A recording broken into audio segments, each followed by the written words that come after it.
Hi friends, ఈరోజు నేను దొండకాయ పచ్చడి ఎలా చేయాలో చూపిస్తున్నానండి. నేను ఇక్కడ 1/2 కిలో దొండకాయలు కట్ చేసి తీసుకున్నాను. ఇప్పుడు స్టవ్ పైన ప్యాన్ పెట్టేసి ఇందులో మనము కాస్తంత ఆయిల్ పచ్చడికి కొంచెం తక్కువైనా పోయొచ్చండి. ఇందులో ఆయిల్ వేడెక్కుతుంది.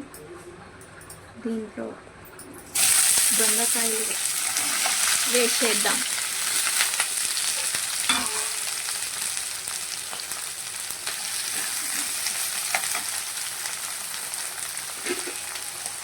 ఇందులో 2-3 మిరపకాయలు, ఎండు మిరపకాయలు అండ్ ఒక గుప్పడాన్ని ఎల్లిపాయలు వేసేద్దాం.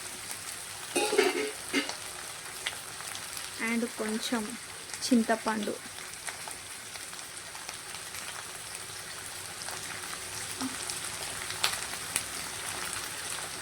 ఇంకా 4 మిర్చి అండ్ ఇందులో కొత్తిమీర, కరివేపాకు.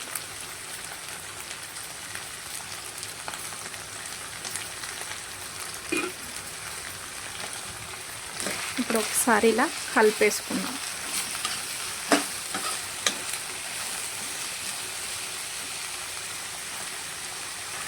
ఇప్పుడు ఇందులో ఒక టమాటా కట్ చేసేసుకోవాలి. ఇది ఒకసారి ఇలా కలిపేసాలి. ఇవి మగ్గేటప్పుడు సాల్ట్ వేయొద్దండి, ఎందుకంటే సాల్ట్ వేయడం వల్ల జల్దీ మగ్గిపోతుంది, వాటర్గా అవుతుంది పచ్చడి. ఎప్పుడు రుబ్బుకునేటప్పుడు వేద్దాం ఉప్పు. ఇప్పుడు కాస్తంత పసుపు వేసేద్దాం. ఒక 1/2 స్పూన్ల సగం పసుపు ఇలా వేసేస్తాం. వేసి ఒకసారి కలిపేద్దాం. ఇలా కలిపేస్తే ఉత్తి పచ్చిమిర్చి వేసేస్తే ఎల్లో కలర్ అవుతుంది పచ్చడి, అందుకనే కొంచెం రెడ్ మిర్చి వేసినాను, కొంచెం కలర్ బాగుంటుంది పచ్చడి. ఇప్పుడు కొంచెం మూత పెట్టేద్దాం.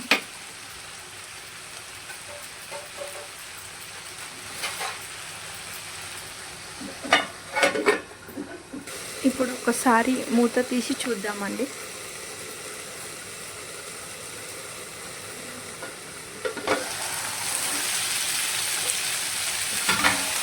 ఇలా ఒకసారి కలిపేసుకుంటే కింద మాడకుండా ఉంటుందండి, అందుకనే ఒకసారి ఇలా కలిపేద్దాం. కలిపేసి మళ్ళీ ఒక 2 నిమిషాలు మూత పెట్టేద్దాం. ఇవి మగ్గనిచ్చినాక స్టవ్ ఆఫ్ చేసి మిక్సీ పట్టేద్దాం.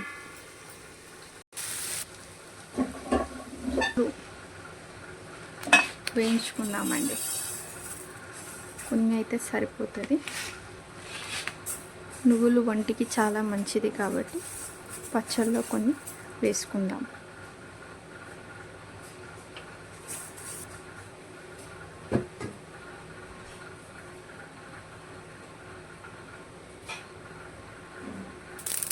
ఇప్పుడు ఇలా వేయించుకున్న తర్వాత ఒక ప్లేట్లోకి తీసుకుందామండి. ఇవి ఇప్పుడు ఇలా మిక్సీ జార్లో వేసుకొని మిక్సీ చేసుకుందాం. ఇప్పుడు ఇందులో నువ్వుల పొడి పట్టేసామండి. ఇందులోకి దొండకాయలు ఇప్పుడు మనం ఉడికించుకున్నాం కదండి, అందులో కొంచెం ఉప్పు వేసి మిక్సీ పట్టుకుందాం. ఇప్పుడు ఇది మిక్సీ పట్టేసానండి. ఇది కొంచెం బరుకుగా పట్టుకోవాలి. పచ్చళ్ళు ఎప్పుడు బరుకుగా పట్టుకోవడం వల్ల బాగుంటుంది టేస్ట్. స్మూత్గా ఎప్పుడు పట్టుకోవద్దండి, బరుకుగానే పట్టుకోవాలి. ఇప్పుడు పోపు వేసుకుందామండి పచ్చడి. ఇదే ప్యాన్లో కొంచెం ఆయిల్ పోసుకుందాం.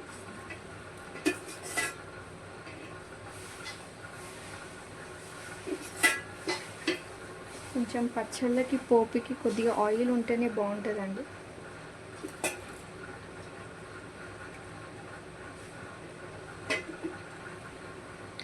ఇప్పుడు ఆయిల్ హీట్ అయ్యాక మనం ఇందులో ఎండుమిరపకాయలు, జీలకర్ర, ఆవాలు, శనగపప్పు, మినప్పప్పు ఇవన్నీ తీసుకొని ఆయిల్లో వేసేద్దాం. అయిపోయిందండి. ఇందులో కొంచెం కరివేపాకు వేసేసుకుందాం. ఇది ఇప్పుడు స్టవ్ ఆఫ్ చేసి దీన్ని ఇందులో వేసేద్దాం.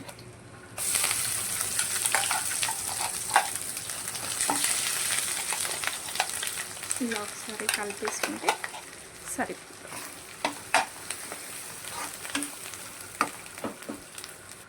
ఇప్పుడు దొండకాయ పచ్చడి రెడీ అయిపోయిందండి.